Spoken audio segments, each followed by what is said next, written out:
தமிழர் விடுமுறை தினத்தை முன்னிட்டு திருச்செந்தூர் கோவிலில் திரளான பக்தர்கள் சாமி தரிசனம் செய்து வருகின்றனர். முருகனின் 6 படை வீடுகளில் முக்கியமான ஒன்றாக கருதப்படுவது திருச்செந்தூர் கோவில்தான். காரணம், வீடுகளில் 5 மலைப்பகுதியிலும் திருச்செந்தூர் 1 மட்டுமே கடல் பகுதியிலும் அமைந்துள்ளது.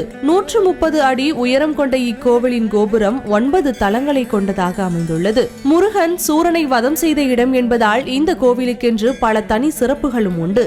அதே போல தைப்பூச விழா என்பதும் இங்கு வெகு விமர்சையாக கொண்டாடப்படுகிறது. அப்படி தைப்பூசம் மற்றும் பொங்கல் பண்டிகையை முன்னிட்டு வழக்கத்திற்கு அதிகப்படியான மக்கள் இன்று திருச்செந்தூரில் திரண்டனர். தமிழ்நாடு மட்டுமில்லாமல் பிற மாநிலங்களில் இருந்தும் ஏராளமான பக்தர்கள் இந்த கோவிலுக்கு வந்த வண்ணம் இருக்கிறார்கள். பச்சை மற்றும் காவி நிற உடை அணிந்து அழகு குத்தி காவடி எடுத்து அரோகரா கோஷத்துடன் பக்தர்கள் தங்களின் நேர்த்தி கடனை செலுத்தி வருகின்றனர். கடுங்குளிரையும் பொருட்படுத்தாமல் அதிகாலை முதலே கடல் மற்றும் நாழிக்கிணறு புனித நீர்த்தலத்தில் நீராடி நீண்ட வரிசையில் காத்திருந்து திருச்செந்தூர் முருகனை பக்தர்கள் வழிபாடு செய்து வருகின்றனர். இப்படி அதிகப்படியான பக்தர்கள் கோவிலில் திரண்டதால் போக்குவரத்து நெரிசலும் ஏற்பட்டிருக்கிறது. இதைத் தொடர்ந்து திரளான பக்தர்களை கட்டுப்படுத்தும் நடவடிக்கைகளை கோவில் நிர்வாகத்தினர் மற்றும் காவல்துறையினர் மேற்கொண்டு வருகின்றனர்.